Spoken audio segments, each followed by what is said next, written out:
చేసిన మీ అందరికీ కూడా మన ప్రభువును రక్షకుడైనటువంటి యేసుక్రీస్తు ప్రభు వారి పేరిట వందనాలు తెలియజేసుకుంటున్నానండి. నా వాయిస్ క్లారిటీ అవుతుంది కదా? ఓకే. ఓకేనండి. మరి చాలా దినముల తర్వాత మరలా మీ మధ్యకి దేవుని మాటలు అందించడానికి మరి కృపను చూపించినటువంటి దేవగాది దేవునికి నా వందనాలు తెలియజేసుకుంటూ మరి ఈ మాటలు అందించడానికి అవకాశం ఇచ్చినటువంటి అన్నగారికి అలాగే అయ్య గారికి కూడా నా ప్రత్యేకమైనటువంటి వందనాలు తెలియజేసుకుంటున్నానండి. మరి అంశంలోనికి వెళ్ళిపోదాం. పెండ్లి వస్త్రము లేనందుకు చీకటిలో పడవేయడం ఎందుకు? పెండ్లి వస్త్రము లేనందుకు చీకటిలో పడవేయడం ఎందుకు? ఈ ప్రత్యేకమైనటువంటి అంశాన్ని మరి మనం నేర్చుకునే ప్రయత్నం చేద్దాం. దేవుని యొక్క సంకల్పంలో, దేవుని యొక్క అనాది సంకల్పంలో దేవుడు ముందుగా మనల్ని ఎన్నుకొని జగదుత్పత్తికి ముందుగానే మనల్ని కోరుకొని క్రీస్తులో మనల్ని ఏర్పరచుకొని దేవుని యొక్క పనిని జరిగించాలని, అలా దేవునికి విధేయత గల వారమై మనము పరలోక రాజ్యాన్ని స్వతంత్రించుకోవాలి అనేటువంటిదే దేవుని యొక్క ఆలోచన. మనిషి పరలోకాన్ని జయించుకోవడానికి దేవుడు ఎన్నో మార్గాలను ఏర్పరచాడు. కానీ అవన్నీ కూడా మనకి ఒక క్రమముగా ఉంటుంది తప్ప దేవుని యొక్క ఆజ్ఞలు, దేవుని యొక్క పనులు ఎప్పటికీ కూడా అక్రమంగా ఉండవు. దేవుడు మనకిచ్చినటువంటి ప్రతి ఆజ్ఞ వెనుక ఎన్నో దేవుని యొక్క ఆలోచనలు ఎన్నో ఉన్నాయి. ఆదామును చేసినప్పుడు దేవుడు ఆదాము హవ్వలను చేసినప్పుడు తినవద్దు అన్నటువంటి ఆజ్ఞాపించినటువంటి పనులను వాళ్ళు తిని పాపం చేయడం ద్వారా ఈ లోకానికి మరణాన్ని మరి ఆహ్వానించినటువంటి వారిగా మనం చూస్తాం.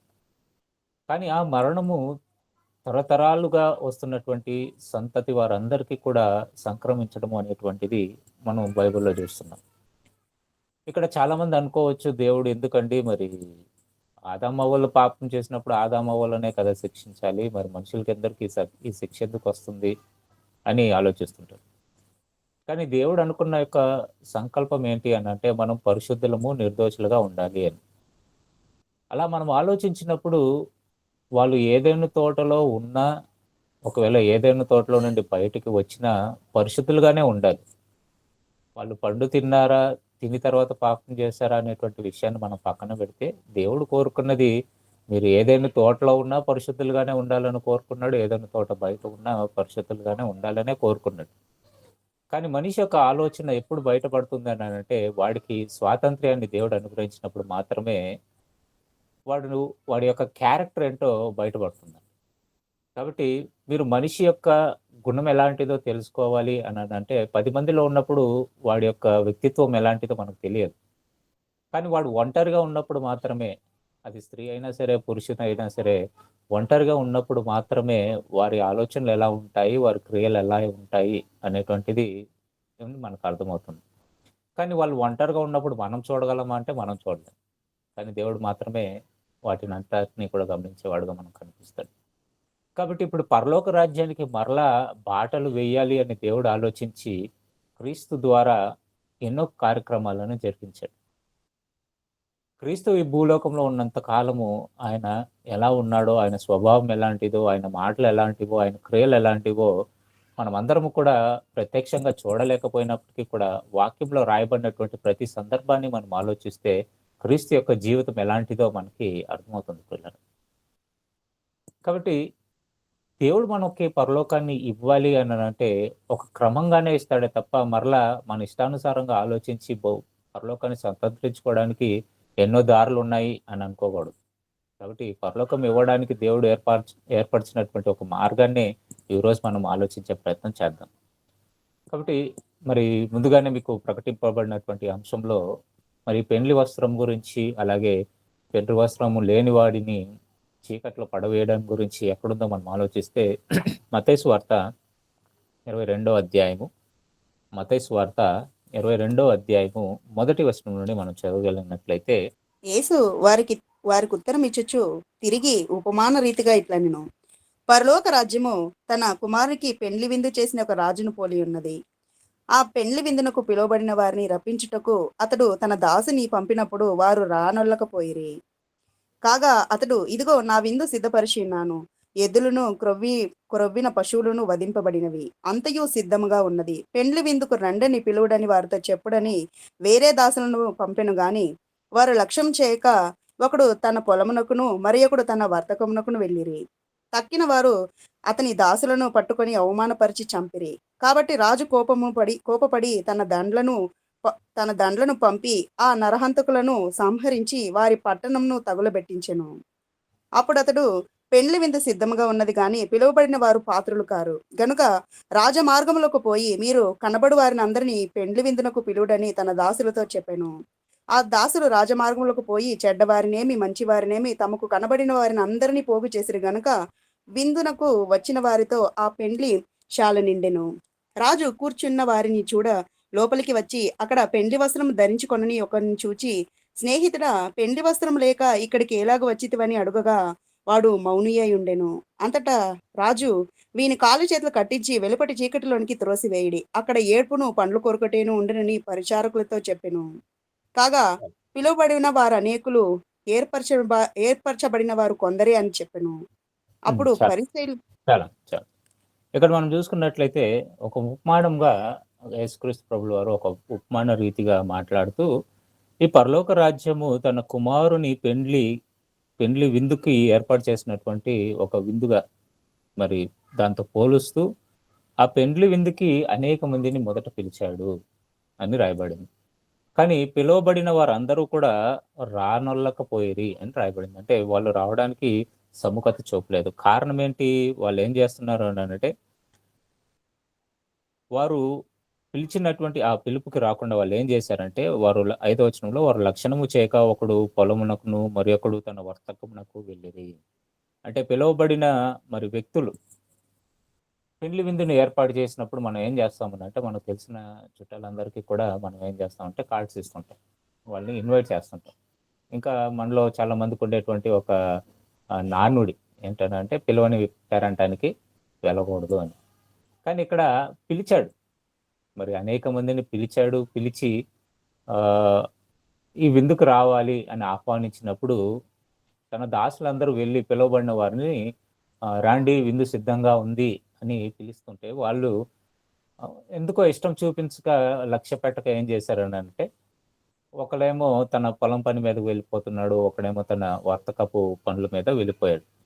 ఇంకొందరు ఏం చేశారని 6వ వచనంలో మనం చూస్తే తక్కిన వారు అతని దాసులను పట్టుకొని అవమానపరిచి చంపిరి. ఇంకొందరు ఏం చేశారని అంటే అస్తమానం మమ్మల్ని ఎందుకు పిలుస్తున్నావు అని చెప్పి మరి పిలుస్తున్నటువంటి వారిని ఏం చేశారని అంటే అవమానించారు. తర్వాత కొందరిని కూడా చంపినట్లుగా మనకి రాయపడుతుంది. ఆ తర్వాత ఏమైంది? ఇక దేవుడు ఏం చేశాడు లేదా ఆ వ్యక్తి ఏం చేశాడు అని అంటే తన దాసులను పిలిపించి మరి తన కింద ఉన్నటువంటి వారిని అందరిని కూడా దండ్లను పంపించి మరి వారిని చంపేసినట్లుగా ఆ పట్టణాన్ని తగులబెట్టినట్లుగా మనం చూస్తాం. మరి తర్వాత ఏమైంది? తగలబెట్టిన తర్వాత పెండ్లి విందు సిద్ధమై ఉన్నదని ఇప్పుడు మీరు ఏం చేస్తారు అని అంటే మీరు వీధిలోనికి వెళ్ళి మరి ఉన్న వారిని అందరినీ మీకు ఎవరెవరు కనిపిస్తారో వారందరినీ కూడా మరి పిలుచుకొని రండి అని చెప్పి పంపించడం మరలా మనం చూస్తాం. కాబట్టి వీళ్ళు ఏం చేశారు? పాపం పోయి మరి ఎవరెవరు కనిపించారు వాళ్ళందరినీ కూడా మరి పిలిచారు. పిలిచి విందుకి ఆహ్వానించారు. మరి అనేక మంది వచ్చారు. అది మరి ఆ పెండ్లి శాల నిండిపోయినట్లుగా కూడా మనం చూస్తాం. నిండిపోయినటువంటి ఈ పెండ్లి విందులో మరి చూడడానికి ఎలా మరి ఎవరు వచ్చారు, ఏం చేస్తున్నారు అని చెప్పి చూడడానికి మరలా రాజు ఏం చేశాడు అని అంటే మరి లోపలికి వచ్చి మరి ఆ పెండ్లి శాలలో చూసినప్పుడు ఒక వ్యక్తిని ప్రత్యేకించి చూశాడు. ఆ వ్యక్తి మరి పెండ్లి వస్త్రము ధరించుకొనలేదు. పెండ్లి వస్త్రం లేనివాడుగా అక్కడ ఉన్నాడు. మరి ఆ వ్యక్తిని చూసి మరి ఆ వ్యక్తి మరలా ఆ రాజు ఏమంటున్నాడంటే, స్నేహితుడా, మరి పెండ్లి వస్త్రం లేక ఇక్కడికి ఎలాగో వచ్చితివి అని అడగగా వాడు ఏం చేశాడంట? మౌనంగా ఉన్నాడు. కాబట్టి మౌనంగా ఉన్నప్పుడు వెంటనే ఆ రాజు ఏం చేస్తున్నాడంటే ఇతని కాళ్ళు చేతులు కట్టివేసి చీకట్లోనికి త్రోసివేయడి, అక్కడ ఏడుపును పండ్లు కొరకటియు ఉండునని పరిచారకులతో చెప్పాడు అండి. ఈ సందర్భాన్ని మనం ఆలోచిస్తేనండి చాలా విషయాలు దేవుడు ఇక్కడ మనకి చెప్పే ప్రయత్నం చేశాడు. ఇది ఒక ఉపమాన రీతిగా చెప్పినప్పటికీ కూడా దీంట్లో జీవిత సత్యాలు ఎన్నో ఉన్నాయి. కనుకనే మనం ఈ పాఠాన్ని చాలా జాగ్రత్తగా ఆలోచించాలి. మొదటి భాగము పిలువబడిన వారిగా మనకు కనబడతారు. పిలువబడిన వారు అనేకులు ఉన్నప్పటికీ కూడా మరి పెండ్లి విందుకి పిలిచినప్పటికీ కూడా వారు మేము రాము, మాకు పనులు ఉన్నాయి అని చెప్పి వెళ్ళిపోయారు.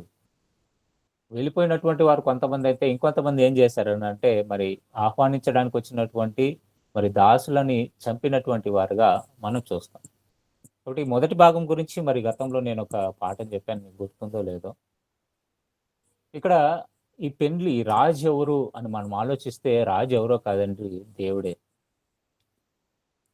మరి తండ్రి అయినటువంటి దేవుడు మరి పరలోక రాజ్యంలో ఒక పెండ్లి మహోత్సవం చేయాలని ఆలోచించి మరి కొంతమందిని ఆహ్వానించాడు. మొదటిగా ఆహ్వానింపబడిన వారు ఎవరు అని మనం బైబిల్లో గమనిస్తే ఇశ్రాయేలీల తెగని మొదటిగా ఈ రక్షణకి పాత్రులుగా దేవుడు పిలిచినట్లుగా మనం చూస్తాం.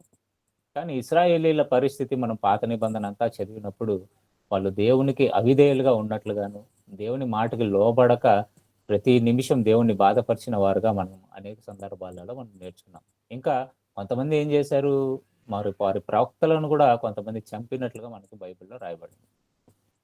కాబట్టి మొదటి భాగంలో మనం చూస్తేనండి ఇశ్రాయేలీల గురించి రాయబడినటువంటి సంగతులు అవన్నీ కూడా.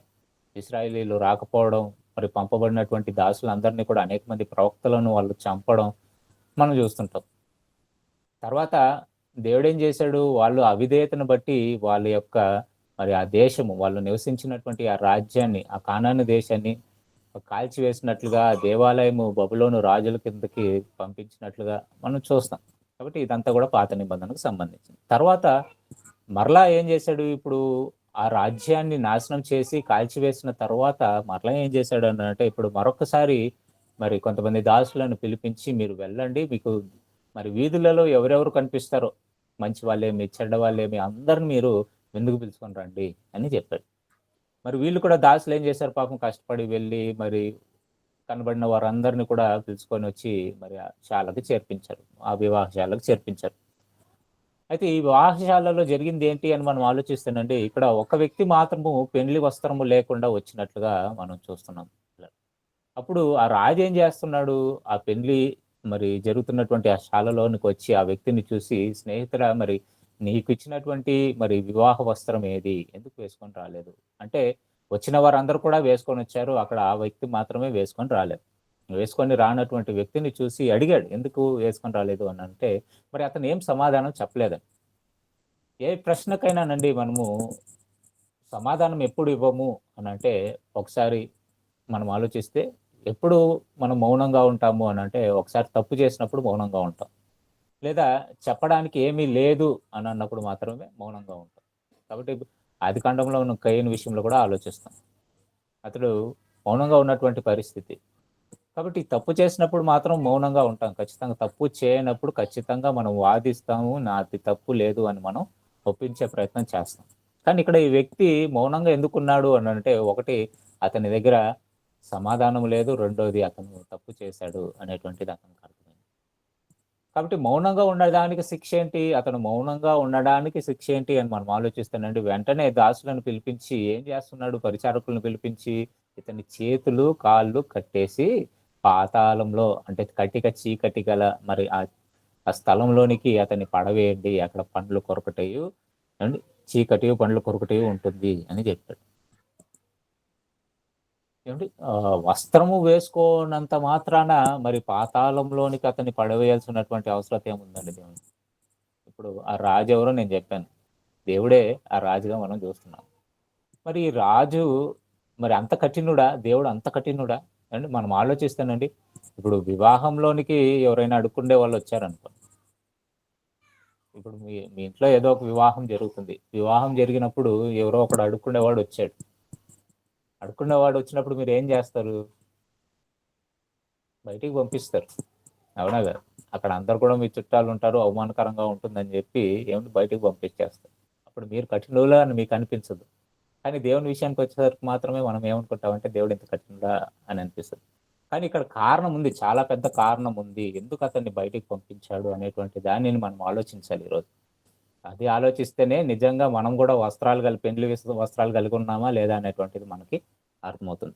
ఇంతకీ మరి ఈ పెండ్లి ఎవరికి జరుగుతుంది, ఎలా జరుగుతుంది, ఎక్కడ జరుగుతుంది, మరి ఆ వస్త్రాలు ఏంటి అని మనం ఆలోచిస్తేనండి, ప్రకటన గ్రంథము 19వ అధ్యాయము ప్రకటన గ్రంథము 19వ అధ్యాయము 6వ వచనాన్ని చూద్దాం పిల్లలు. అప్పుడు గొప్ప జనసమూహపు శబ్దమును, విస్తారమైన జలముల శబ్దమును, బలమైన ఉరుముల శబ్దమును పోలిన యొక్క స్వరము, సర్వాధికారియు ప్రభువునగు మన దేవుడు ఏలుచున్నాడు, ఆయనను స్తుతించుడి. గొర్రెపిల్ల వివాహోత్సవము సమయము వచ్చినది, ఆయన భార్య తన్ను తాను సిద్ధపరచుకొని ఉన్నది గనుక మనము సంతోషపడి ఉత్సహించి ఆయనను మహిమపరచదమని చెప్పగా వింటిని.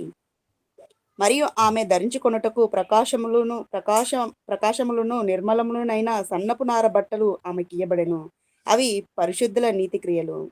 చాలా మరియు చాలా ఇక్కడ మనం చూసుకున్నట్లయితే దేవుడు ఒక వివాహ మహోత్సవాన్ని గురించి చెప్తున్నాడు. ఏమని రాస్తున్నాడు? అప్పుడు గొప్ప జన సమూహపు శబ్దము, విస్తారమైన జలముల శబ్దమును, బలమైన ఉరుముల శబ్దములను పోలిన యొక్క స్వరము, సర్వాధికారియు ప్రభువునగు మన దేవుడు ఏలుచున్నాడు. మన తండ్రి అయినటువంటి దేవుడు ఏలుచున్నాడు, ఆయనను మరి స్తుతించడాన్ని చెబుతూ గొర్రె పిల్ల వివాహ మహోత్సవముకు సమయమైనదని మరి ఆహ్వానిస్తున్నట్లుగా. అక్కడ తర్వాత మాట ఏంటంటే, ఆయన భార్య తన్ను తాను సిద్ధపరుచుకొని ఉన్నది. ఇక్కడ వివాహ మహోత్సవము ఎవరికి? గొర్రెపిల్లకి. గొర్రెపిల్ల వివాహ మహోత్సవం అంటే యేసుక్రీస్తుకి ఏమండి వివాహం చేయిస్తున్నాడు దేవుడు. వివాహం అనగానే మనం చేసుకుంటున్నటువంటి వివాహాల గురించి ఆలోచించుకోండి. ఈ మాటలు చదివిన తర్వాత చాలా మంది ఏమనుకుంటారంటే క్రీస్తు కూడా పెళ్ళయిందేమో అని అనుకుంటుంటారు. అపార్థం చేసుకోకండి అండి. ప్రకటన మనకు అర్థం అవ్వాలంటే చాలా కష్టం. ఇక్కడ ఏం చెప్తున్నాడు ఇప్పుడు? తర్వాత ఏమని చెప్తున్నాడు అంటే, ఆయన భార్య తన్ను తాను సిద్ధపరచుకొని ఉన్నది. భార్య అయినటువంటి ఆమె తన్ను తాను సిద్ధపరచుకొని ఉన్నది. సిద్ధపరచుకున్నటువంటి ఈమె ఎలా సిద్ధపరచుకున్నదని కూడా రాయిస్తున్నాడు. కేవలం సిద్ధపడింది అని చెప్పడం లేదు, కానీ ఎలా తన్ను తాను సిద్ధపరచుకున్నది అని చెబుతూ కనుక మనము సంతోషపడి ఉత్సహించి ఆయనను మహిమపరచదమని చెప్పగా వింటిని. మరియు ఆమె ధరించుకొనుటకు ప్రకాశములను నిర్మలములైన సన్నపు నారబట్టలు ఆమెకియబడెను. అవి పరిశుద్ధుల నీతి. ఎలాంటి వస్త్రం ఇవ్వబడిందంట ఆమె సిద్ధపడడానికి, ఆమె ధరించుకోవడానికి ఎలాంటి వస్త్రం ఇవ్వబడిందంట? ప్రకాశవంతమైనటువంటి నిర్మలమైనటువంటి ఒక వస్త్రము, సన్నపు నారబట్ట వస్త్రం ఆయనకి ఇవ్వబడిందని చెబుతూ, అది మరి ఏదో కాదు, పరిశుద్ధుల నీతి క్రియలు. ఆమె ధరించుకున్నటువంటి ఆ వస్త్రము, పెండ్లి వస్త్రం ఏది అని మనం ఆలోచిస్తానండి, పరిశుద్ధుల నీతి క్రియలు. ఇక్కడ పెండ్లి అనగానే పెండ్లి అని అనుకోకండి అండి. సంఘం యొక్క బాధ్యత ఏమండి దేవుడు క్రీస్తుకు అప్పగిస్తున్నాడు. అది మీకు అర్థం అవ్వాలి ఏమండి. ఇప్పుడు వివాహం చేస్తున్నప్పుడు పెళ్లి కుమారుడు పెళ్లి కుమార్తె ఉంటుందండి. అప్పుడు ఏం చేస్తారు? పెళ్లి కుమార్తె యొక్క తల్లిదండ్రులు ఏం చేస్తారు చెప్పండి? అక్కడ నిలబడి చేతిలో చేయందిస్తారు పెళ్లి కుమారునికి. ఇక మీదటి నుంచి మా కుమార్తె నీ బాధ్యత, ఇంకా నీ కౌగిలిలో ఆమె ఉంటుంది, నువ్వు చెప్పినట్లుగా ఆమె నడుచుకుంటుంది, నీ మాట ప్రకారంగా ఆమె కుటుంబాన్ని సాగిస్తుంది, కాబట్టి మీరిద్దరు ఒకటిగా ఉండాలి అని చెప్పి అప్పచెప్తారు. ఇక్కడ దేవుడు కూడా అదే చేస్తున్నాడు. దేవుడు ఏం చేస్తున్నాడు అంటే, సంఘాన్ని అంతవరకు కూడా పాత నిబంధనలో మనం ఆలోచిస్తే ఇశ్రాయేలీల బాధ్యత అంతా కూడా తండ్రి అయినటువంటి దేవుడే భరించాడు, చూసుకున్నాడు, వాళ్ళ బాధ్యతలంతా కూడా చూసుకున్నాడు. తర్వాత ఏం చేస్తున్నాడు? ఇప్పుడు ఆ సంఘం యొక్క బాధ్యతను క్రీస్తుకు అప్పచెప్తున్నాడు. అదే వివాహ మహోత్సవం. ఏదో మరలా ఎప్పుడో పెళ్లి జరగద్దని అనుకోకండి. ఆల్రెడీ ఈ బంధం ఏర్పాటు చేశాడు దేవుడు. ఆ వివాహ బంధంలో ఉండేటువంటి భార్య ఎవరని అంటే సంఘము. సంఘాన్ని దేవుడు ఏం చేశాడు అని అంటే మరి అప్పచెప్తున్నాడు క్రీస్తుకి అప్పచెబుతూ అదొక గొప్ప విందులాగా చేస్తున్నాడు. ఈ సంఘంలో అనేక ఆత్మలు చేర్చబడుతున్నాయి అని అంటే ఎవరు వాళ్ళందరూ కూడా ఎవరి సన్నిధిలో చేర్చబడుతున్నారు అంటే క్రీస్తు సన్నిధిలో చేర్చబడుతున్నారు. క్రీస్తుకి వాళ్ళు ఏమంటే భార్యగా చేర్చబడుతున్నారు. భార్య అంటే అపార్థం చేసుకోకండి. మళ్ళీ భార్య అంటే బాధ్యతను అప్పగిస్తున్నాడు. మన బాధ్యత అంతా కూడా క్రీస్తు మీద పెట్టాడు. మరి సంఘానికి వివాహ మహోత్సవం జరిగించాడు. మరి ఆ సంఘం ఎలా ఉండాలి, ఏం ధరించుకొని ఉండాలి, ఎలా సిద్ధపడి ఉండాలని చెబుతూ ఆమెకి ప్రకాశవంతమైనటువంటి, నిర్మలమైనటువంటి ఒక వస్త్రాన్ని ఇచ్చాడు ధరించుకోవడానికి. ఒక సన్నపు నారబట్టని ఇచ్చాడు. ఏమిటి సన్నపు నారబట్ట అంటే చాలా కాస్ట్లీ అండి అప్పటి కాలంలో. సన్నపు నారబట్టలు అనంటే చాలా కాస్ట్లీ బట్టలు ఆ కాలంలో. కాబట్టి దాన్ని ఉదాహరణగా ఉటంకిస్తూ మరి ఏమండి వివాహం చేస్తున్నప్పుడు స్త్రీలకి ఏమండి రూ. 100, రూ. 500 పట్టు చీర పెట్టరు కదండి. కొన్ని వేలు ఖరీదు చేసేటువంటి పట్టు చీరతో వివాహం చేస్తుంటారు. ఎందుకు? కనీసం ఆ ఒక్క రోజన్నా అమ్మగారు బాగా కనరావాలి. కానీ ఇక్కడ కూడా దేవుడు అదే ఆలోచించి ఇప్పుడు ఏం చేస్తున్నాడు అనంటే ఆమెకు ధరించుకోవడానికి ఒక సన్నపు నార బట్టనిచ్చాడు. అది చాలా ప్రకాశమైనటువంటిది, నిర్మలమైనటువంటిది, అంటే పరిశుద్ధమైనటువంటిదిగా ఇస్తూ, ఆ పరిశుద్ధమైనటువంటి వస్త్రం ఎలాంటిదో కింద మనకు చెప్తూ అవి పరిశుద్ధుల నీతి క్రియలు అని రాయించాడండి. పరిశుద్ధుల నీతి క్రియలు. ఇప్పుడు సంఘము మరి పరిశుద్ధుల నీతి క్రియలు అనేటువంటి ఆ వస్త్రము ధరించుకుంటేనే తప్ప క్రీస్తుకి మరి వివాహానికి ఇవ్వబడదు. ఆ సంఘము క్రీస్తుకు వివాహముకు ఇవ్వబడదు. అది ఎక్కడ ఉంటుందంట? మనం ఆల్రెడీ ఉపమానంలో చదివాం. ఆ వస్త్రము లేనటువంటి వ్యక్తిని బయటికి పంపించాడు అని అంటే నీకు అర్థం కావాల్సినది ఏంటంటే క్రియలు లేని వాడిగా మనకు కనబడుతున్నాడు. క్రియలు లేని వాడిగా కనబడ్డాడు గనుకనే దయచేసి బయటికి పంపించేయి, ఇతన్ని నరకంలో పడేయి అని చెప్తున్నాడు. కాబట్టి పరిశుద్ధుల నీతి క్రియలను ధరించుకున్న వారే ఈ మహోత్సవములో ఉండగలరు. దేవునితో పాటు వాళ్ళు ఉండగలరు. ఇది పరలోక రాజ్యానికి ముడిపెట్టాడు. పరలోక రాజ్యం ఎలాంటిదని చెబుతూ ఆ ఉపమానాన్ని ప్రారంభించాడు కనుక ఇప్పుడు ఆ ఉపమానాన్ని మనం ఆలోచించగలిగితే పరలోక రాజ్యానికి మరి పిలువబడినటువంటి వారు ఎవరు అని మనం ఆలోచిస్తే ఒకనాడు మరి అన్యులు పిలువబడలేదు, కానీ ఇశ్రాయేలీల మహాసామ్రాజ్యంలో ఉన్నటువంటి వారందరూ కూడా పిలువబడితే వాళ్ళందరూ కూడా అవిధేయులై దేవుని విడిచిపెట్టి వాళ్ళ సొంత ఆలోచనలతో వాళ్ళు బ్రతుకుతూ మరి దేవునికి వాళ్ళు విముఖులై దేవుని పనిని విడిచిపెట్టినట్లుగా మనం చూస్తాం. కానీ క్రొత్త నిబంధనకు వచ్చేసరికి మరి తన దాసుల ద్వారా అనేక మందిని పిలిపించి దేవుని సంఘంలోనికి దేవుడు చేరుస్తున్నాడు. ఇలా చేర్చబడినటువంటి వారు మరి ఒక వస్త్రాన్ని ధరించుకోవాలి. ఆ వస్త్రాన్ని ధరించుకున్న వారు మాత్రమే అందులో ఉండడానికి అర్హులు. అలాంటి వారే పరలోకానికి అర్హులు అని చెప్తున్నాడు. కాబట్టి మరి ఈ నీతి క్రియలు ఏంటి? ఇంతకు మనము చేయాల్సినటువంటి నీతి క్రియలు ఏంటి? నీతి క్రియలు చేసినటువంటి వాళ్ళు ఎవరు అని మనం ఆలోచించినట్లయితేనండి, మరి అదే ప్రకటన గ్రంథంలో మనం ఎలా ఆలోచించాలి? ప్రకటన గ్రంథంలో 3వ అధ్యాయము 17వ వచనాన్ని చూద్దాం. ప్రకటన గ్రంథం. నీవు దౌర్భాగ్యుడును, దిక్కుమాలిన వాడును, దరిద్రుడును, గ్రుడ్డివాడును, దిగంబరుడునై ఉన్నావని ఎరుగక నేను ధనవంతుడను, ధనవృద్ధి చేసి ఉన్నాను, నాకేమీ కొదవలేదని చెప్పుకొనుచున్నావు. నీవు ధనవృద్ధి చేసుకున్నట్లు అగ్నిలో పుటము వేయబడిన బంగారమును, నీ దేశములో సిగ్గు కనబడకుండానట్లు ధరించుకున్నట్టుకు తెల్లని వస్త్రములను, నీకు దృష్టి కలుగునట్లు నీ కన్నులకు కాటుకను నా యొద్ద కొనమని నీకు బుద్ధి చెప్పుచున్నాను. చాలండి. ఇక్కడ మనం చూసుకున్నట్లయితే ఇప్పుడు ఏమంటున్నాడు? 3వ అధ్యాయం 17వ వచనంలో ఏ సంఘాన్ని గురించి రాస్తున్నాడు అంటే లవోదికయ సంఘాన్ని గురించి ఉద్దేశిస్తూ రాస్తూ ఏమంటున్నాడంటే, నీవు దౌర్భాగ్యుడవు, దిక్కుమాలిన వాడవు, దరిద్రుడవు, గ్రుడ్డివాడవు అని చెప్తూ నెక్స్ట్ మాట ఏం చెప్తున్నాడో చూడండి. దిగంబరుడవై ఉన్నావు. దిగంబరుడవై ఉన్నావు అంటే వస్త్రము లేని వాడిగా నువ్వు నాకు కనబడుతున్నావు. కాబట్టి నువ్వేమనుకుంటున్నావు? నేను దిగంబరువై ఉన్నప్పటికీ కూడా నువ్వేమనుకుంటున్నావు అంటే నేను ధనవంతుడను, ధనవృద్ధి చేసి ఉన్నాను, నాకేమి కొదువు లేదని చెప్పుకొనుచున్నావు. నువ్వు దిగంబరిగా ఉంటూనే నువ్వేమనుకుంటున్నావు అని అంటే నేను బాగా విలువైనటువంటి బట్టలు వేసుకొని బాగా విలువైనటువంటి మరి సొమ్ముని నేను సొంతం చేసుకొని ఉన్నాను, నేను ధనవంతున్నాను నువ్వు అనుకుంటున్నావు. కాబట్టి ఇప్పుడు నువ్వేం చేస్తావు అని అంటే నీవు ధనవృద్ధి చేసుకున్నట్లు అగ్నిలో పుటం వేయబడిన బంగారమును, నీ తిసముల సిగ్గు కనపడుకుంటున్నట్లు ధరించుకొనుటకు తెల్లని వస్త్రములను, నీకు దృష్టి కలిగినట్లు నీ కన్నులకు కాటుకను నా యొద్ద కొనుము అని నీకు బుద్ధి చెప్తున్నాను. నీవు దిగంబరిగా ఉన్నావు కాబట్టి, దిగంబరిగా నాకు కనబడుతున్నావు కాబట్టి నువ్వేం చేయాలి అని అంటే ఇప్పుడు నువ్వు అర్జెంటుగా మరి తెల్లని వస్త్రములను నా దగ్గర ఇప్పుడు కొనుక్కోవాలి. కొనుక్కోవాలా? ఎలా కొనుక్కోవాలండి? ఏ? మరి సంఘంలోనికి వచ్చేస్తాము, వచ్చిన తర్వాత ఇదేంటండి మళ్ళా లిటికేషన్ పెడుతున్నాడు దేవుడు అని అనుకుంటే, దేవుడేమంటున్నాడంటే సంఘంలో రావడం గొప్ప విషయం కాదయ్యా. ఇప్పుడు నువ్వేం చేయాలనంటే అర్జెంటుగా తెల్లని వస్త్రములు నువ్వు తెచ్చుకోవాలి. నా దగ్గర కొనుక్కోవాలి. నువ్వు అనుకుంటున్నావేమో మరి తెల్లని వస్త్రములు లేకపోతే పరలోకంలోనికి నాకు వెళ్ళిపోతాను అని అనుకుంటే అది పొరపాటు. తెల్లని వస్త్రములు ఉండాలి. కాబట్టి నువ్వు నాకెలా కనబడుతున్నావు అంటే దిగంబరిగా కనబడుతున్నావు. ఈ సంఘంలో ఉన్న వాళ్ళు ఏమనుకుంటున్నారు అంటే ధనవృద్ధి బాగా జరిగిపోయింది మనకు, మనకి ఇంకేమి ఇబ్బందులు లేవు, కష్టాలు లేవు, బాగా సమృద్ధిగా ఉంది మనకు. కాబట్టి ఇప్పుడు మనము నీతిమంతులమే. అంటే వాళ్ళకున్నటువంటి ఆ ధనాన్ని చూసి, వాళ్ళకున్నటువంటి మరి ఆ డబ్బుని చూసి వాళ్ళు ఏమనుకుంటున్నారంటే మేము నీతిమంతులమే అని అనుకుంటుంటారు.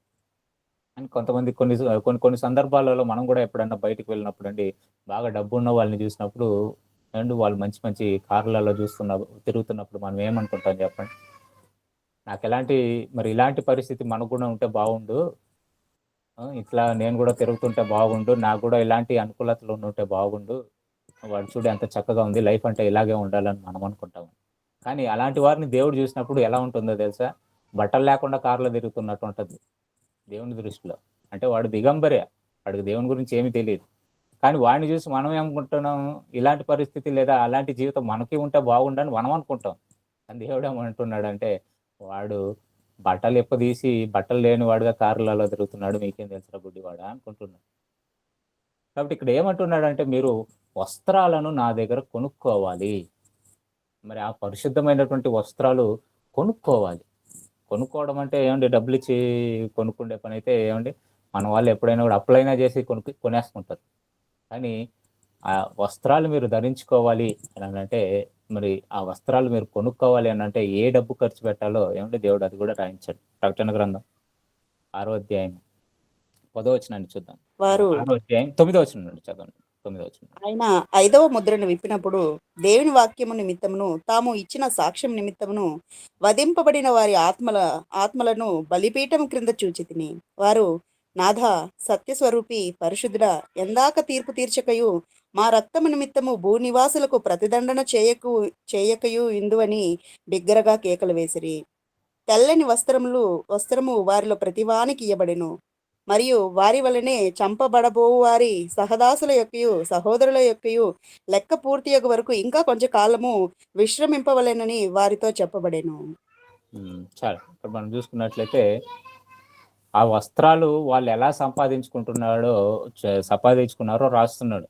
ఆయన మరి రాస్తున్నటువంటి సంఘటన మనం ఆలోచించినప్పుడు పిల్లరా, ఇక్కడ ఆయన 5వ ముద్రను విప్పినప్పుడు దేవుని వాక్యము నిమిత్తమును తామిచ్చిన సాక్ష్యము నిమిత్తమును వధింపబడిన వారి ఆత్మలను బలిపీఠము క్రింద చూచితిని. వారు నాదా సత్యస్వరూపి పరిశుద్ధుడా, ఎందాక తీర్పు తీర్చికియు మా రక్తము నిమిత్తము భూనివాసులకు ప్రతిదండన చేయకి ఉందని బిగ్గరుగా కేకలు వేసిరి. తెల్లని వస్త్రము వారిలో ప్రతివానికి ఇయ్యబడెను. మరియు వారి వలె చంపబడుబో వారి సహదాసుల యొక్క సహోదరుల యొక్క లెక్క పూర్తగు వరకు ఇంకా కొంచెము కాలము విశ్రమింపవలెనని వారితో చెప్పబడెను. ఏమండి ఎలా సంపాదించుకున్నారంట? వస్త్రాన్ని ఎలా సంపాదించుకున్నారంటే ఏమండి డబ్బిచ్చి కాదండి, మహాశ్రమలను అనుభవించి దేవుని కొరకు, దేవుని యొక్క వాక్యము కొరకు ఏమిటి వారు ఇచ్చినటువంటి సాక్ష్యము కొరకు నిలబడి వారి ప్రాణాలను ఇచ్చి ఆ తెల్లని వస్త్రాలను ధరించుకున్నారు. వారి రక్తాన్ని చిందించారు, వారి రక్తాన్ని కార్చి ఏమండి ఆ పరలోకాన్ని స్వతంత్రించుకున్నారు. ఆ పరలోకాన్ని స్వతంత్రించుకోవడానికి అర్హతను సాధించి వారు తెల్లని వస్త్రాలను ఏమండి కొనుక్కున్నారు. ఆ వివాహ మహోత్సవంలో వాళ్ళు కూడా ఉండడానికి అర్హతను సాధించారండి. ఇప్పుడు మనం ఆలోచిద్దామా మనం ఎలా ఉన్నామో, ఆ వస్త్రాలు మనం ధరించుకొని ఉన్నామా లేదా అని. అండి ఇక్కడ మీకు అర్థమవలసినటువంటి విషయం ఏంటంటే ఏమండి ఇప్పుడు చంపబడిన వారని రాయబడింది, వారు వధింపబడ్డారు, మరి రక్తాన్ని మరి త్యాగంగా ఇచ్చారు అని రాయబడింది కదా. మరి మేము కూడా ఇప్పుడు అర్జెంటుగా పోయి దేవుని కోసం చనిపోవాలనా, మా రక్తాన్ని చిందించాలనా అని డౌట్ మీలో రావచ్చు. అండ్ ఇక్కడ దేవుడు ప్రతి వారు చనిపోయిన వారిని మాత్రమే పరలోక రాజ్యానికి చేర్చుకుంటాను అనంటే ఏమండి ఎవరు కూడా పరలోకానికి వెళ్ళలేం. ఎవరో కొంతమంది హతసాక్షులుగా మారిన వాళ్ళు తప్ప ఏమంటే పరలోకానికి అందరూ వెళ్ళలేరు. కానీ ఇక్కడ దేవుని ఉద్దేశం ఏంటంటే నీ రక్తాన్ని దేవుని పని కొరకు ఖర్చు పెట్టు. రక్తాన్ని దేవుని కొరకు ఖర్చు పెట్టడం అంటే ఏంటి? మీరు ప్రతి పని చేస్తున్నప్పుడు ఏవండి రక్తం ఖర్చవుతుంది. ఆ రక్తమంతా కూడా ఖర్చవుతున్నప్పుడు ఏవండి దేవుని పని కొరకు మీకు దేవుని పని చేస్తున్నటువంటి మీకు ఏవండి దేవుడు తెల్లని వస్త్రాలను సిద్ధపరుస్తున్నాడు. అంటే ఇక్కడ కేవలం చనిపోవడం మాత్రమే కాదు. మీ ప్రతి కష్టాన్ని దేవుని కొరకు అనుభవించాలి. దేవుని కొరకు మీరు కష్టాలను అనుభవించాలి అని చెప్పే ప్రయత్నం చేస్తున్నాడు దేవుడు. అండ్ మనం ఎక్కడికైనా నడుచుకొని వెళ్ళినా, ఏ ప్రయాణాలు చేసినా, ఏది చేసినా ఏమండి మనలో ఉన్నటువంటి బలమంతా కూడా ఉడికిపోతుంటుంది. అండ్ తగ్గిపోతూ ఉంటుంది. కష్టపడండి. దేవుని కొరకు కష్టపడండి. అలా మీరు కష్టపడుతున్నప్పుడు దేవుని సేవలో మీ రక్తాన్ని మీరు ఖర్చు చేసిన వారుగా ఉంటారు అని దేవుడు చెప్పే ప్రయత్నం చేస్తున్నాడు. కాబట్టి ఇక్కడ రక్తం ఇచ్చారు, రక్తాన్ని చిందించారు అని అంటే కేవలం ఏమండి చంపబడిన వారని మాత్రమే అనుకోకండి. మీ ప్రాణాలన్నిటిని కూడా దేవునికి ఇచ్చినప్పుడు ఏమండి మీరు దేవుని కొరకు ప్రయాసపడుతున్నప్పుడు ఎన్నో ఆకులను, ఎన్నో దప్పులను, ఎన్నో ఇబ్బందులను, ఎన్నో కష్టాలను అనుభవించాల్సినటువంటి పరిస్థితి మీ జీవితాలలో వస్తుంది. పౌలు గారి గురించి మనం ఆలోచించినప్పుడు పౌలు గారు ఎన్ని శ్రమలు అనుభవించారో, ఎన్ని కష్టాలు అనుభవించాడో ఏమండి ఆ లిస్ట్ అంతా మనం చదవడానికే మనకు ఆయాసం అయిపోతుంది. కాబట్టి ఇక్కడ దేవుని ఉద్దేశం ఏంటి అంటే మీ రక్తాన్ని దేవుని కొరకు ఖర్చు పెట్టాలి. అలా ఖర్చు పెట్టినటువంటి వారికి మరి తెల్లని వస్త్రాలను నేను ధరింపజేస్తాను లేదా వాళ్ళకి ఇస్తానని మాటిస్తున్నాడండి దేవుడు. మహాశ్రమల గుండా వీళ్ళు వచ్చిన వారిగా దేవుని కొరకు తమ ప్రాణాలను ఖర్చు పెట్టినట్లుగా దేవుని కొరకు తమ ప్రాణాలనే ఇచ్చిన వారిగా మనం చూస్తున్నాం. అంటే వారి జీవితం అంతా కూడా దేవుని కొరకు త్యాగం చేసినటువంటి వారిగా. మరి నీతి క్రియలు అంటే ఏంటి? ఇప్పుడు భార్య భర్తకి ఏం చేస్తుంది చెప్పండి? నీతి క్రియలు అంటే మీకు అర్థం అవ్వాలంటే ఈ ఉదాహరణ చెప్తే మీకు అర్థమవుతుంది. ఒకసారి వివాహం చేసుకొని భర్తతో పాటు తన ఇంటికి వెళ్ళినటువంటి భార్య తన జీవితకాలం అంతా కూడా భర్తకి నమ్మకంగా ఉంటూ భర్తకి ఏది కావాలో, భర్తకి ఏది ఇష్టమో అదంతా కూడా చేసి పెడుతుంది. అంటే ఇప్పుడున్నటువంటి వారికి ఆ వివాహ బంధాలు ఏంటో అర్థం కాక నువ్వు సమం, నేను సమం, నువ్వు ఒకటి, నువ్వు ఈక్వల్, నేను ఈక్వల్, నువ్వు అంటలు దోము, నేను వంట చేస్తాను అండ్ ఇలాంటి మాటలు వస్తున్నాయి భార్యల మాటల నోట్లలోనూ. కానీ అది ఒక బాధ్యత అనేటువంటిది మర్చిపోతున్నారు. అంటే చాలా మంది స్త్రీలకి ఈ జ్ఞానాన్ని నేర్పించలేకపోతున్నారు చాలా మంది. అండ్ క్రైస్తవులలో కూడా ఇలాంటి వారు తయారైపోతున్నారు. ఏమిటి?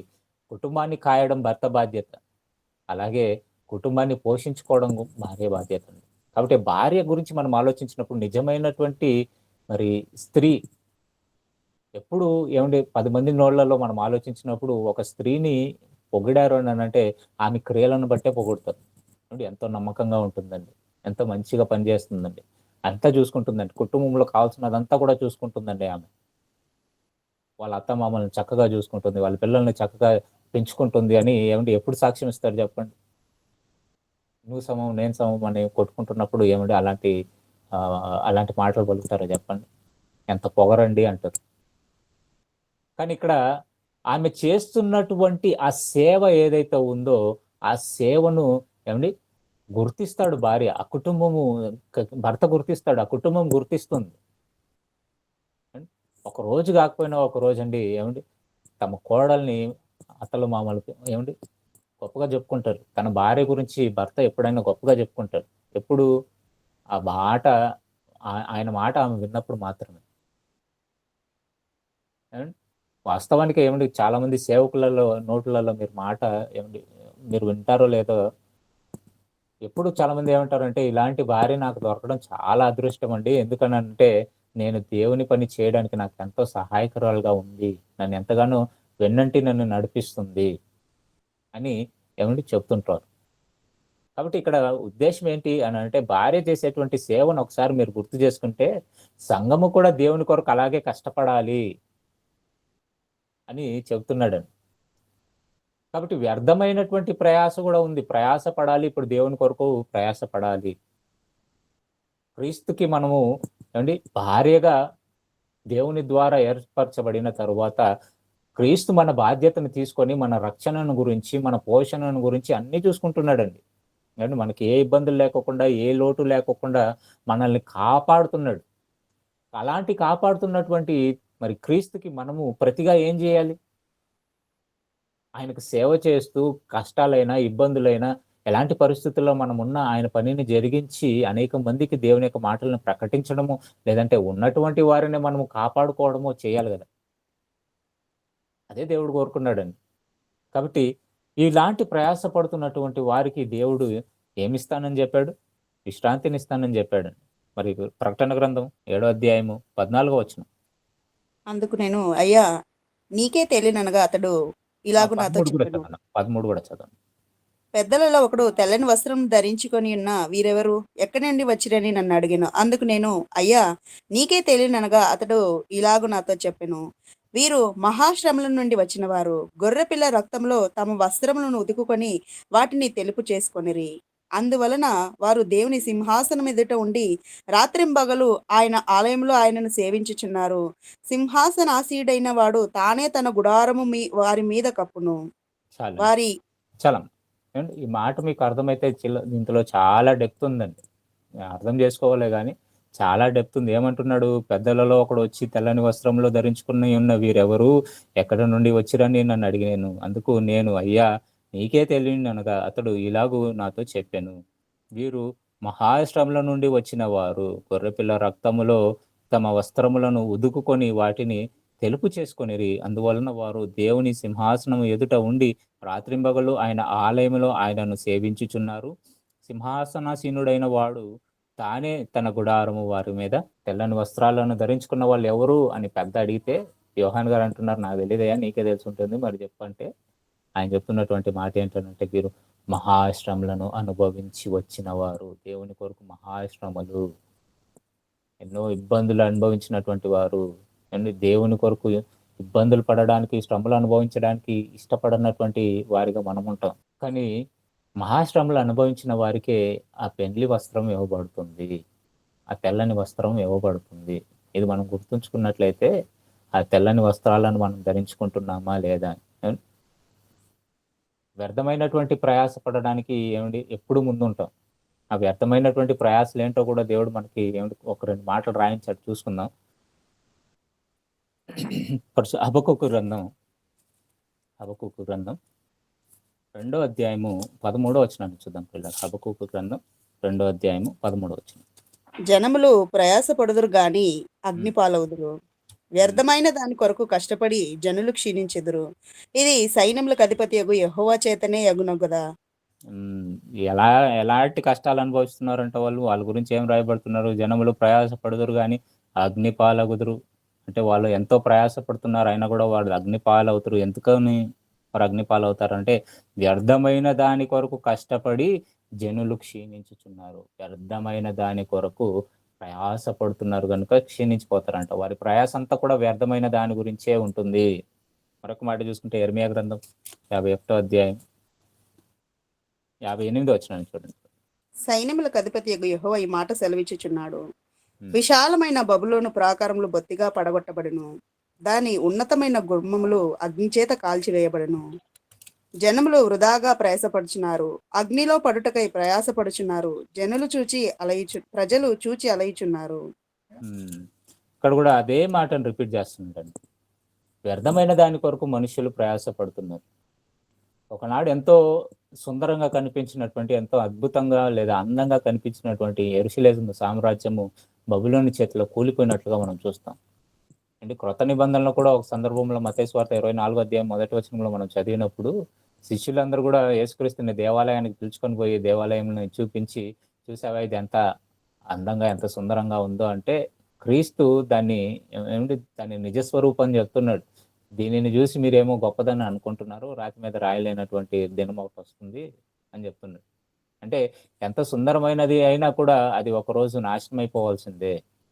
యెరూషలేము పట్టణం కూడా ఒకరోజు ఎంతో సుందరంగా కనబడింది, అయినా కూడా అది ఏమైందని అంటే నాశనం అయిపోయింది. వ్యర్థమైన దాని కొరకు వాళ్ళు ప్రయాసపడ్డారు అని చెప్తున్నాడు. కాబట్టి భూమి మీద వ్యర్థమైనటువంటి ప్రయాసన పడే వాళ్ళు ఉన్నారు, దేవుని కొరకు ప్రయాస పడే వాళ్ళు ఉన్నారు. వ్యర్థమైనటువంటి వాటి కొరకు ప్రయాస పడేటువంటి వారి స్థితి ఏమవుతుంది అని అంటే నాశనం అయిపోతుంది, అగ్నిలో కాల్చివేయబడుతుంది. కానీ నిజంగా దేవుని కొరకు ప్రయాస పడేటువంటి వారు తెల్లని వస్త్రములను ధరించుకొని పరలోక రాజ్యంలో సైన్యములకు అధిపతి అయినటువంటి దేవుని ఎదుట నిలబడి నిత్యం అతన్ని సేవించేటువంటి ఒక గొప్ప భాగ్యాన్ని వాళ్ళు పొందుకుంటారు అని చెప్పండి. దేవుని ఎదుట నిలబడి ఏమిటి, కనీసం దేవుని చూడడానికి కూడా మనకు ఏమిటి అర్హత లేనటువంటి స్థితిలో నుండి దేవుని ఎదుటే నిలబడి దేవుని స్తుతించేటువంటి లేదా దేవుని మహిమపరిచేటువంటి ఒక గొప్ప ధన్యత మనకు దొరికితే ఎలా ఉంటుందో ఆలోచించండి. ఎక్కడో మూలలో ఉన్నాం. ఈ చీఫ్ మినిస్టర్ మోడీ గారు మనల్ని పిలిపించి ఏమండి ఒక ఫోటో తీసుకోమనగానే మురిసిపోతుంటాం కదా. అమ్మ ప్రైమ్ మినిస్టర్ ఏంది, నన్ను పిలవడం ఏంది, నాతో పాటు ఫోటో తీసుకోవడం ఏంది అని మురిసిపోతుంటారు. ఏమండి ఆ మధ్యకాలంలో కొంతమంది యూట్యూబర్ని పిలిపించి ఏమండి వాళ్ళతో ఫోటోలు తీసుకోగానే ఓ అబ్బో మురిసిపోయి ఆ యూట్యూబ్ నిండా వాళ్ళ ఫోటోలే. అండ్ ఆఫ్టర్ ఆల్ ఒక పిఎంఏ మనల్ని పిలిపించి అలా ఫోటో తీసుకుంటే ఎంతో గొప్ప ధన్యత అనుకుంటున్నామే. మరి దేవుడు తన ఎదుట నిలబడి ఏమంటే సర్వాధికారం కలిగినటువంటి ఆ దేవుడు మనకి ఏమంటే ఇచ్చేటువంటి అధికారం ఏంటో తెలుసా? ఆయన ఎదుట నిలబడి ఆయనే ధైర్యంగా చూసి ఆయనే మనల్ని స్తుతించేటువంటి ఆ గొప్ప ధన్యత ఏమిటి దూతలకు కూడా లేదండి. ఆ ధన్యత దూతలు కూడా తమ రెక్కలను కప్పుకొని భయముతో నిలబడతాయి దేవుని ఎదుట. కానీ పిల్లలుగా దేవుని ఎదుట మనం నిలబడడానికి దేవుడు మనకి ఎంతో గొప్ప ధన్యతనిచ్చాడు. కానీ అది సంపాదించాలి అని అంటే ఏమంటే ఈ భూమి మీద దేవుని కొరకు మహాశ్రమలు అనుభవించాలి.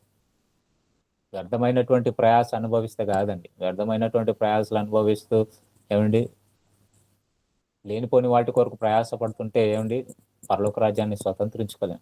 ఏది వ్యర్థమైనటువంటి ప్రయాసో, ఏది నిజమైనటువంటి ప్రయాసో తెలుసుకొని ఏమండి నిజమైనటువంటి ప్రయాసను మనం అనుభవించాల్సినటువంటి రోజులలో మనం ఉన్నాం. అలా మనం ఉండకుండా ఏమండి మనము ఇష్టానుసారంగా మన కష్టాన్ని మనము ముందుంచుకొని ఏమండి వ్యర్థమైనటువంటి వాటి కొరకు ప్రయాసపడుతున్నాం. అది చాలా చాలా చాలా దేవుని దృష్టిలో ఏంటి హీనమైనటువంటి పరిస్థితి. కాబట్టి దేవుని విషయంలో మనం ఎదగాలి, సంపూర్ణులు అవ్వాలి అని అంటే శ్రమలు అనుభవించే స్టేజ్కి మనం వెళ్ళిపోవాలి. వాక్యం వింటున్నాం, నేర్చుకుంటున్నాం, అంత మాత్రమే కాదు కానీ అండి తెల్లని వస్త్రాలను కూడా మనం ఇప్పుడు సంపాదించుకోవాలి. మనం కూడా ఆహ్వానింపబడ్డాం ఆ పెళ్లి విందులోనికి. అలా ఆహ్వానింపబడినటువంటి మనము ఏమండి పెళ్లి వస్త్రాలు లేకోకుండా పోయి కూర్చున్నాం అంటే, నీతి క్రియలు లేకుండా మనం వెళ్ళి కూర్చున్నాం అనుకోండి, ఫస్ట్ గెట్ అవుట్ అంటారు దేవుడు. కాబట్టి అలాంటి పరిస్థితిలోనికి మనం వెళ్ళకూడదు. ఆ తెల్లని వస్త్రాలను ధరించుకోవడానికి ఏమండి ప్రయాసపడాలి. కొరింథీయులకు రాసినటువంటి మొదటి పత్రిక 15వ అధ్యాయం 58వ వచనం. కాగా నా ప్రియ సహోదరులారా, మీ ప్రయాసము ప్రభునందు వ్యర్థం కాదని ఎరిగి స్థిరులను కదలని వారును ప్రభు కార్యాభివృద్ధి ఎందు ఎప్పటికీ ఆసక్తులై ఉండుడి. చాలండి. ఇక్కడ మనం చూసుకున్నట్లయితే కాగా దేవుడు ఏమంటున్నాడు? ప్రభువునందు మీ ప్రయాస వ్యర్థము కాదని ఎరిగి ఏం చేస్తారంట? ప్రభు కార్యాభివృద్ధి ఎందు ఎప్పటికీ ఆసక్తులై ఉండుడి. అండి దేవుని పనిని చేసేవారుగా ఉండండి. ఆ పని చేస్తున్నప్పుడు ఎన్నో శ్రమలు అనుభవిస్తారు, ఎన్నో కష్టాలు అనుభవిస్తారు, ఎన్నో ఇబ్బందులు అనుభవిస్తారు. వాటన్నిటిని కూడా మీరు మరి ఓపికతో భరించండి. అలా మీరు నిలబడితేనే అండి తెల్లని వస్త్రాలు ధరించుకున్న వారు అవుతారు. తెల్లని వస్త్రాలు మీకు ఇవ్వబడుతుంది. కాబట్టి అలా ప్రయాస అనుభవించినటువంటి వారిని అండి దేవుడు మనకు బైబిల్లో కూడా రాయించాడు. ఆ మాట చూసుకొని మనం ముగించుకుందాం. హెబ్రీయులకు రాసినటువంటి పత్రిక 11వ అధ్యాయం. హెబ్రీయులకు రాసినటువంటి పత్రిక 11వ అధ్యాయం 33వ వచనం చూద్దాం పిల్లలు. హెబ్రీయులకు రాసినటువంటి పత్రిక 11వ అధ్యాయం 33వ వచనం. వారు విశ్వాసం ద్వారా రాజ్యములను జయించిరి, నీతి కార్యములను జరిగించిరి, వాగ్దానములను పొందిరి, సింహపు నోళ్లను మూసిరి, అగ్ని బలమును చల్లార్చిరి. చాలా ఇక్కడ నీతి కార్యములను జరిగించిరి. ఏమండి ఇక్కడ హెబ్రీయులకు రాసినటువంటి పత్రికలో మీరు ఆలోచించినట్లయితే నీతిమంతుల యొక్క జాబితా రాయబడింది. అనేక మంది నీతిమంతులు వారు పరలోక రాజ్యాన్ని స్వతంత్రించుకున్నటువంటి మరి ఆ జాబితాలో ఉన్నట్లుగా మనం చూస్తాం.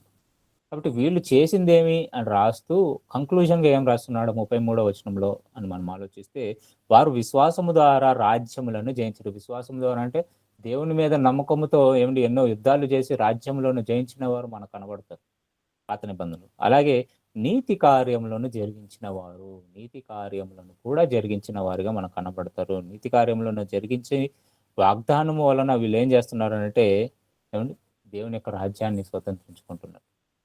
కాబట్టి నీతి కార్యాలు ఏమండి వస్త్రముగా మనకి దేవుడు అనుగ్రహించాడు. ఆ నీతి కార్యాలు ఏవో కాదండి. ఏమండి ఆ నీతి కార్యాలు ఏమిటి అని మనం ఆలోచిస్తానండి. దేవుని కొరకు మనము చేసేటువంటి త్యాగమే, మనం పడేటువంటి ప్రయాసే, అదే నీతి కార్యాలు. ఎందుకు పదే పదే ఏమండి నాకు ఎప్పుడు టాపిక్ వచ్చినా కూడా ఎక్కువ సార్లు నేను ఇదే రిపీట్ చేస్తుంటాను. కారణం ఏంటి అని అంటే మిమ్మల్ని బలపరచాలని, మిమ్మల్ని భయపెట్టాలని కాదు అండి. బలపడాలి, దేవునిలో బలపడాలి. ఎంతలా బలపడాలి అని అంటే దేవుని కొరకు అవసరమైతే మన ప్రాణాలైనా ఏమిటి త్యాగంగా పెట్టేటువంటి ఆ పరిస్థితిలోనికి మనం వెళ్ళిపోవాలి. చాలు ఏం లోకానుసారంగా ఎన్నో విషయాలలో జ్ఞానం జ్ఞానం అంటూ ఏమిటి క్రైస్తవులు ఈరోజు కొట్టుకొని చచ్చిపోతుంటారు. అది మనకు అవసరం లేదు కదా. దేవుడు నీతి క్రియలను ధరించుకుంటే పరలోకం ఇస్తాను అన్నాడు. సింపుల్. మనకు పరలోక రాజ్యం ఎప్పుడు వస్తుంది అని అంటే నీతి క్రియలను జరిగించడం వలనే తప్ప ఏమండి మనం ఎవరు మాటలు వింటున్నాం అనేటువంటి దానిని బట్టి కాదు. నీతి క్రియలను అంటే దేవుని కొరకు శ్రమ అనుభవించడం అండి, దేవుని కొరకు కష్టాన్ని అనుభవించడం, దేవుని కొరకు ప్రయాసపడడం. మనం ఏ సంఘంలో ఉన్నాము అనేటువంటిది కాదు, మనం ఏ సంఘంలో ఉన్నాము అనేటువంటి దాని గురించి ఆలోచించకుండా ఎలాంటి వస్త్రము ధరించుకొని ఉన్నాము, దిగంబరిగా దేవుని కనబడుతున్నామా లేదా తెల్లని వస్త్రాలను మనం ధరించుకొని ఉన్నామా, అది చాలా ముఖ్యమండి. అండ్ మా సంఘానికి వస్తే పరలోకానికి పోతారు, ఆ సంఘానికి పోతే నరకానికి పోతారు, ఇవేవి కాదండి. ఏ సంఘంలో ఉన్నా దేవుని ఎదుట నీ ప్రవర్తన యథార్థవంతంగానో నీతిమంతునిగానో నీతి క్రియలు జరిగించేటువంటి ప్రవర్తనగా ఉంటేనండి నీకు పరలోక రాజ్యం ఖచ్చితం. కాబట్టి ప్రియులరా, మరి ఆ తెల్లని వస్త్రాలను ధరించుకునేటువంటి అర్హత మనం సాధించుకోవాలి అని అంటే కొనమంటున్నాడు దేవుడు. కొనాలి. మీరు ఎలా పిలవగానే ఎవరైనా వచ్చేస్తారు అండ్ పెళ్లికి పోయి మనం పిలవగానే ఎవరైనా వచ్చేస్తారు. కానీ ప్రాముఖ్యమైనటువంటిది దేవుడు ఏంటంటే పెళ్లి వస్త్రములనే చూస్తున్నాడు. సంఘము అనగానే సార్వత్రిక దేవుని సంఘము, ప్రపంచంలో ఉన్నటువంటి సంఘాలన్నీ కూడా సార్వత్రిక సంఘాలుగా పిలబడతాయి. కానీ ఆ సంఘములో ఉన్నటువంటి నీవు, నీ ప్రవర్తన, నీ ఆలోచన, నీ పనులు ఎలా ఉన్నాయి? వ్యర్థమైన వాటి కొరకు ప్రయాసపడుతున్నటువంటి జీతాన్నే ఇంకా అనుభవిస్తున్నావా? లేదా దేవుడిచ్చేటువంటి మరి ఆ తెల్లని వస్త్రాలను ధరించుకునేటువంటి క్రియలను నువ్వు సాధించగలుగుతున్నావా? అదే ప్రశ్న నిన్ను అడుగుతాడు. అంతే తప్పనిస్తే నువ్వు ఎక్కడికి పోతున్నావు, బీఓఐకి పోతున్నావా, నువ్వు బీవైకి పోతే నీకు పరలోకం ఇస్తాను, లేదా నువ్వు హౌస్ ఆఫ్ జీసస్ క్రైస్ట్ పోతున్నావు, అక్కడ పోతేనే నీకు పరలోకం ఇస్తాను, లేదా ఇంకే అక్కడికి పోతున్నావు, అక్కడ పోతేనే పరలోకం ఇస్తాను కాదండి. దేవుడు ఎప్పుడు అలా చెప్పలేదు. ఒక సంస్థకో ఒక సంఘానికో ముడిపెట్టి ఆ సంఘంకు వెళ్తేనే లేదా అక్కడ ఉంటేనే నువ్వు పరలోకం వెళ్తావు అని ఎప్పుడు చెప్పలేదు. సార్వత్రిక దేవుని సంఘములో నీ ప్రవర్తనలో నువ్వు ఎలా ఉన్నావు? దిగంబరిగా ఉన్నావా లేదా దేవుడిచ్చినటువంటి ఆ వస్త్రాలను ధరించుకొని ఆ విందులో కూర్చొని ఉన్నావా? ఆ విందులోనికి అర్హత సాధించాలి అని అంటే వచ్చి అనేక మంది పిలుస్తారు, కానీ అర్హత సాధించుకోవాలి. మీరు ఆ వస్త్రాలను కొనుక్కోవాలి. ఆ వస్త్రాలను కొనుక్కోవాలి అంటే మహాశ్రమల గుండా మీ జీవితము దేవుని కొరకు ప్రయాణమై సాగాలి, ముందు కొనసాగాలి. భూమి మీద వాటి కొరకు ప్రయాసపడుతున్నారంటే వ్యర్థమైన దాని కొరకే మీరు ప్రయాసపడుతున్నారని గుర్తుపెట్టుకోండి. దేవుడు చెప్పింది ఇంతే సింపుల్. భూమి మీద ప్రతి దాని కొరకు మీరు కష్టపడుతున్నారు, ప్రయాసపడుతున్నారు అంటే వ్యర్థమైన దాని కొరకు మీరు ప్రయాసపడుతున్నారు. కానీ నేను ఇచ్చేటువంటి ఆ వస్త్రాలను ధరించుకోవాలంటే నా కొరకు, అంటే నీ భర్తకు నువ్వు నమ్మకంగా బ్రతకాలి. ఒక భార్యను మెచ్చుకోవాలి అని అంటే ఆమె భర్తకి సేవ చేస్తూ తన సేవలో ఎల్లప్పుడూ ఎలా ఉండిపోతుందో, ఒక భర్తను మెచ్చుకోవాలి అని అంటే తన కుటుంబాన్ని పోషించటంలో భర్త ఒక మంచి పాత్రను పోషిస్తే ఎలా అందరూ అతన్ని మెచ్చుకుంటారో దేవుడు కూడా మనల్ని మెచ్చుకోవాలి అని అంటే ఆయన పనిలో మనం ఉండాలి. సంఘంలో ఉంటున్నప్పుడు మనం ఆయన పనిలో ఉండాలి. ఆయన కొరకు మనం ఎన్ని కష్టాలైనా అనుభవించాలండి. సిద్ధపడి ఒకళ్ళు వచ్చి తన్నినా ఇబ్బంది లేదండి. కానీ దాని ద్వారా మీకు వచ్చేటువంటి లాభం ఏంటి? మీ ప్రభువునందు మీ ప్రయాస ఎప్పటికీ వ్యర్థం కాదు, వేస్ట్ కాదు. ఎందుకు? ఆ పరలోక రాజ్యములో దేవుని సింహాసనం ఎదుట మీరు నిలవబడి ఆయనని మీరు ఆరాధించేటువంటి, స్తుతించేటువంటి ఒక గొప్ప ధన్యతను మీరు పొందుకుంటారు.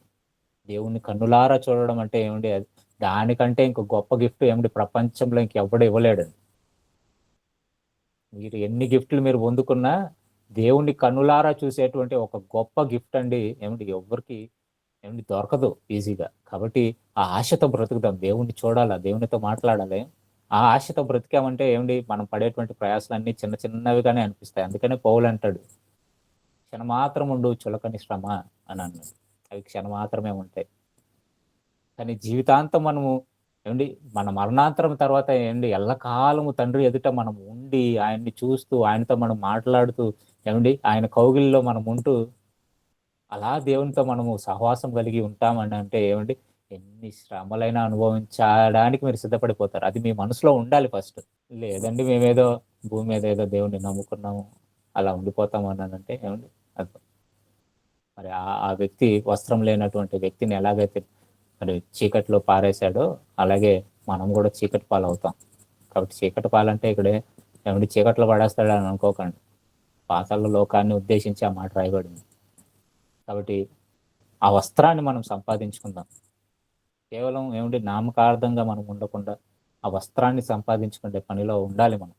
కాబట్టి అలా మీరు ఉంటారని ఆశపడుతూ మరి నా మాటలు ముగిస్తున్నాను. కళ్ళు మూసుకున్నట్లయితే ఒక చిన్న ప్రార్థనతో పాఠాన్ని ముగించుకున్నాను. పరిశుద్ధుడా, జీవం గల తండ్రి, మహోన్నతుడా, మీ పాద సన్నిధికి నా తండ్రి మరి వచ్చి మీ సన్నిధిలో ప్రార్థించడానికి మీరు ఇచ్చినటువంటి అవకాశాన్ని బట్టి మీకు వందనాలు తెలియజేసుకుంటున్నాను తండ్రి. గడిచిన కాలం అంతట్లో మాకు తోడుగా ఉండి కాచి కాపాడి క్షేమాన్ని అనుగ్రహించి మరి ఈ దినము నా తండ్రి ఈ సాయంకాల సమయం ముందు మీ యొక్క ఆన్లైన్ క్లాస్ ద్వారా మేమందరం కూడా నా తండ్రి కలిసి మాటలను మరి నెవరు వేసుకోవడానికి నా తండ్రి జ్ఞాపకం చేసుకోవడానికి మీరు ఇచ్చినటువంటి కృప కొరకే మీకు వందనాలు తెలియజేసుకుంటున్నాను దేవా. ఇంతవరకు మీ మాటలు నా తండ్రి మీ బిడ్డలకు అందజేశాను. మీ పరిశుద్ధాత్మ తోడు నీడ నాతో ఉండి నన్ను నడిపించారు. అందుని బట్టి మీకు వందనాలు. మరి విన్నటువంటి మీ బిడ్డలు నా తండ్రి విన్నటువంటి మాటలు ఉన్నటువంటి సంగతులను గ్రహించి అవును నా ప్రభా ఆ వస్త్రాలను ధరించుకోవడానికి నా ప్రభా తండ్రి మీ దగ్గర కొనుక్కోమని మీరు అంటున్నారు. మహాశ్రమల ద్వారానే అది సాధ్యం అంటున్నారు నా తండ్రి. కాబట్టి మీ కొరకు మేము ప్రయాసపడుతూ ఈ జీవిత కాలంలో నా తండ్రి అవసరమైతే నా తండ్రి మా ప్రాణమైనా సరే మీ కొరకు త్యాగంగా పెట్టి నా ప్రభా ఆ వస్త్రాలను నా తండ్రి సంపాదించుకోవడానికి మరి మీరు ఏర్పాటు చేసినటువంటి ఆ విందుశాలలో నా తండ్రి మేము ఉండడానికి సాయం చేసి నడిపించమని కోరుకుంటూ మరి ఎక్కువగా నా ప్రభా తండ్రి మాకున్నటువంటి ఈ ఆయుష్కాలం నా తండ్రి ఎప్పుడు ముగిసిపోతుందో తెలియదు కాబట్టి ఇచ్చినటువంటి ఈ ఆయుష్కాలంలో నా తండ్రి మీ పనిని పూర్తి చేయడానికి కావాల్సినటువంటి జ్ఞానాన్ని వివేచనను అనుగ్రహించి నడిపించమని కోరుకుంటూ మమ్మల్ని అందరం మీ చేతులకు అప్పిస్తున్నాం. తోడుగా ఉండి నడిపించండి. మరి ఇంతవరకు నా తండ్రి మీ మాటలు ఉన్న బిడ్డల్ని నా తండ్రి దీవించండి, ఆశీర్వదించండి. వారికి ఉన్నటువంటి నా తండ్రి ఇబ్బందులలో నా ప్రభా మీ చిత్తానుసారంగా తోడుగా ఉండండి. మరి ఎవరైనా అనారోగ్యంతో బాధపడుతుంటే నా తండ్రి మీ చిత్తానుసారంగా ఆరోగ్యాన్ని ఇచ్చి నా ప్రభా బిడ్డల్ని బలపరచమని కోరుకుంటున్నా. మరి ఎక్కువగా నా తండ్రి మరి సంఘం అంతా కూడా మీ పనిలో నా తండ్రి ఎల్లప్పుడూ ఉండడానికి అనేక మందికి నా తండ్రి మీ మాటలను ప్రకటించేటువంటి సాధనముగా నిలబెట్టమని కోరుకుంటున్నాం నా తండ్రి. ప్రేమతో మమ్మల్ని ఆహ్వానించినటువంటి నా ప్రభా తండ్రి సామాన్య గారికి అలాగే అయ్యగారికి కూడా నా ప్రభా తండ్రి తోడుగా ఉంది. మరి వారికి నా ప్రభా కావాల్సినటువంటి మన ఆలోచనలు ప్రతి ఒక్కటి కూడా నా ప్రభా తండ్రి మీరు అనుగ్రహించి ముందుకు నడిపించండి. మరి ఇంతవరకు తోడుగా ఉన్నారు, రాబోయే నాళ్ళలో కూడా నా తండ్రి తోడుగా ఉంది. సంఘాన్ని నడిపించేటువంటి నా ప్రభా తండ్రి జ్ఞానము వివేచన పరిపూర్ణంగా అనుగ్రహించి నా ప్రభా తండ్రి మరి ఈ సంఘాన్ని నా తండ్రి వాళ్ళు మీ సేవలో నా తండ్రి మీ సన్నిధిలో ఎల్లప్పుడూ ఉండడానికి నా తండ్రి సిద్ధపరిచి నడిపించలాగున నా ప్రభా బలపరిచి నడిపించమని కోరుకుంటూ మమ్మల్ని అందరూ మీ చేతులకు అప్పిస్తున్నా తోడుగా నడిపించు. ఈ ప్రార్థన పరిశుద్ధ నామములో ప్రార్థించి అడుగు పెట్టుకుంటున్నాం తండ్రి. ఆమేన్.